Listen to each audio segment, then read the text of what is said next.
Welcome. I'm Jessica Tietjen, and this is the Evolving to Exceptional podcast, where we talk about reaching peak performance in our workplaces, homes, and communities so that we can live our best life possible, an exceptional life.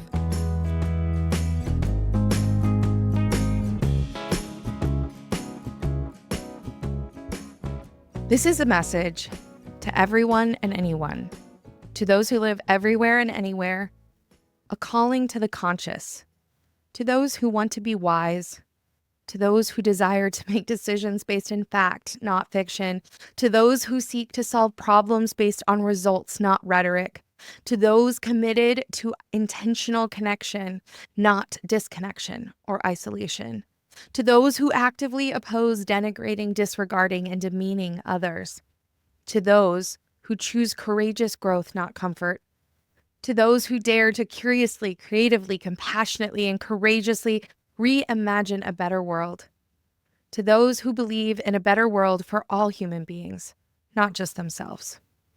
We are one species, human beings. While we often act like are distinct, different, and disconnected from one another, in reality, we are all incredibly similar. Our differences arise out of our desire to distinguish ourselves from those who we fear we do not understand. While we often act like we are distinct, different, and disconnected from one another, in reality, we are all incredibly similar.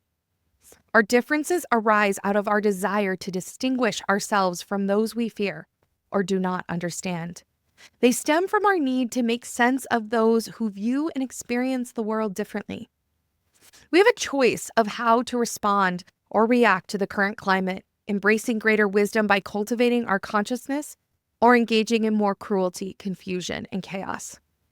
I recently watched a video post by New York Times author Ezra Klein that spoke to the last 2 weeks of chaos and confusion. In his message, he makes the case that the current chaos is purposely being used to create massive overwhelm. Ezra said, "The real threat is if he convinces the rest of us that he has power he does not have. He's trying to overwhelm you. He's trying to keep you off balance. He's trying to convince you of something that isn't true. Don't believe him." His words struck me and prompted me to write this article, not as a diatribe on the current presidency or even on whether Ezra's opinion is right or not. Rather, on the challenge of conscious human beings to face this type of challenge. Believe me when I say, I get it. Understanding how our government and legal systems work is challenging. The way it is structured has been built over many decades and amidst many different world challenges. Furthermore, it's complex for a reason. In its complexity is the balance of powers necessary to prevent corruption and ensure the Constitution and will of the people is followed. But as a result, it's hard to understand where the president's power begins and ends. It can be hard to understand, acknowledge, or admit that a person so many elected may actually be acting against many of our interests and needs, even those of the people that intentionally chose him to be the leader. I get it. The news cycle is a lot right now. It feels hopeless, frustrating, and exhausting. You've shifted from states of anger, fight, to fear, flight, to numb, freeze, to how can I fix this? Or it can't be this bad, can it? Fawn. If your body recognizes the threat, it responds with its most primal survival instincts. The body will automatically shift into survival state that has served us best in similar situations in the past, whether we want it to or not. But we aren't, most of us, outrunning a predator chasing us, fighting against another country, at least not yet, about to experience such extreme pain our body needs to shut down completely, in a position to fix it by pleasing or appeasing the threat. Our current challenges require a higher level of intelligence and wisdom to guide our decisions and actions. We need access to all our intelligences, thoughts, feelings, and behaviors, head, heart, and gut, to find the wisdom within and collectively to defeat this new threat to our freedoms and democracy. I recognize that if these actions are meant to overwhelm us, then we must learn how to quickly rebalance ourselves. Every single human being needs to know how their body gets triggered into different survival states due to distress, when and how we shift into overwhelm, shutdown, or anxiety, and how to bring our bodies back into balance. Shifted and stuck in survival mode. When we are in survival mode or a state of stress or overwhelm, Our intelligences, or the neural networks and pathways in the human body, begin operating based upon their default past patterns. For example, have you ever felt yourself feeling overwhelmed and then someone says something to you and you react and snap back at them? Like maybe your child? You might even realize it instantly and wonder, why did I react that way to such a small thing? It's because your past pattern ran its program without your conscious input. Rather than consciously choosing how to respond, stuck in survival, your body chose for you based on your many past experiences. These past patterns are formed throughout our lives and in response to all of our experiences and environments, and the more they are repeated, the stronger they become. When our body is stuck in a survival state, it's not interested in finding creative solutions. It's not interested in connecting or offering compassion to others. It's not interested in growing new ways of doing things or new capabilities. In survival, our body's only interest is in reacting in a way that it believes is most likely to keep us alive, to help us survive, and to avoid whatever pain it perceives we're about to endure. The more overwhelmed we become by the chaos and confusion, the more our bodies end up in states of survival and the more reactive we become. Instead of responding to problems and challenges with creativity, looking for ways to understand, expand our perspective, and make sense of the challenges before us, we react. Instead of responding to conflict with a desire for connection and in a way that is aligned with our values, we react.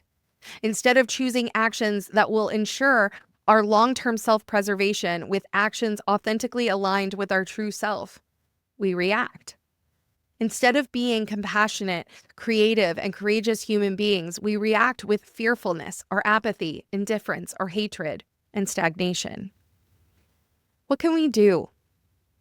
Bring your body into balance. Feel your feelings and then move them through and out of your body.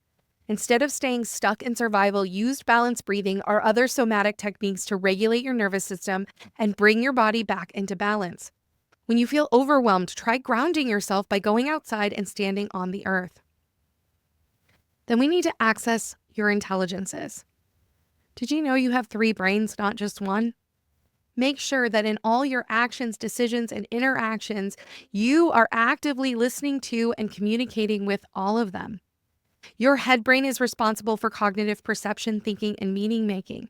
Ask yourself, what do I really think or know? Your heart brain is responsible for your emotions, values, and relational affect. Ask yourself, what do I truly want or feel? What is truly important to me? And what do I relate to or connect with? Your gut brain is responsible for your core identity, self-preservation, and mobilization. Ask yourself, what do I deeply need to take action on? What do I need to feel safe? What do I sense is aligned with my authentic self? What do I identify with? While the head brain is loud and will communicate with stories and words, the heart and gut brains are more subtle. The heart will communicate with single words, smells, emotions, or sensations. Similarly, the gut brain may communicate with sensations in the gut, throat, chest, a scratchy throat, simple words, or even imagery. Align your intelligences. Once you've communicated with all your intelligences, you've now accessed your inner wisdom and intelligence. But they may not be in agreement. There may be a block, barrier, or constraint based on your past patterns that you created throughout your life that you need to identify and rewire.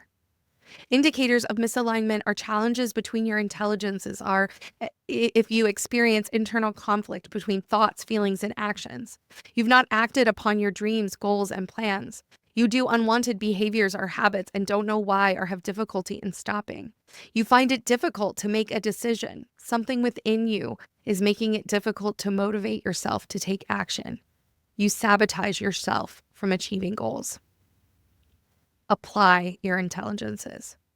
Once aligned, we can take this wisdom and apply it directly to solve problems, make decisions, improve our relationships, and figure out the wisest next step we can take. This is a call to the conscious, to those who want to use their full intelligences, who want to access, align, and apply them individually and collectively to create the catalyst for change necessary to navigate this constantly changing and chaotic world. In conclusion, as a starting point, I've created a C3 by C3 guide. It's a C3 campaign guide on coherent and conscious conversations guided by creativity, compassion, and courage. I believe if we want to solve today's problems, To bring change to the chaos and corruption, to dispel the discord and division, and to bring hope to humans and humanity, we must start one conversation at a time and begin consciously communicating. One night, as I put my kids to bed, they selected one of my favorite children's books, It'll Be Okay. The book is about a fox who is afraid of everything, a seed that doesn't like things to change, and a good, wise farmer who is always looking out for them. It's a beautiful story, but the part that always strikes me the most is when the seed is faced with change.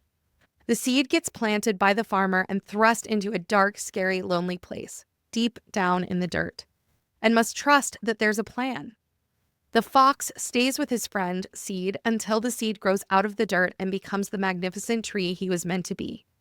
The seed had to trust that out of the darkness it would grow beyond what it could have ever imagined for itself. Obviously, this is a children's story meant to convey an important message, one I think is particularly relevant right now. Right now, it seems like we are in the dark, scary, lonely place. The place that is dark, but also where we can grow the most. We must trust that we won't stay in this darkness forever. We can and will grow out of it. Just as the seed grew into a big, strong tree, we too can grow. We can grow to be more conscious, creative, compassionate, and courageous. But while in the darkness, we need friends who can see and support us through it. We can also be the friend for others as they go through their time in darkness. We can partner together in a way that we might never have if not for this period of darkness creating, cultivating, and changing us. We can evolve ourselves out of this place of darkness into wiser human beings. As we arise from these periods of growth, we will better access the wisdom within. Rather than resist and fear the dark, messy space, let's embrace it. Maybe, just maybe, we'll discover we've grown in ways that bring wiser solutions to today's greatest challenges. I hope you'll join me on this journey, even if it means time spent in the dark.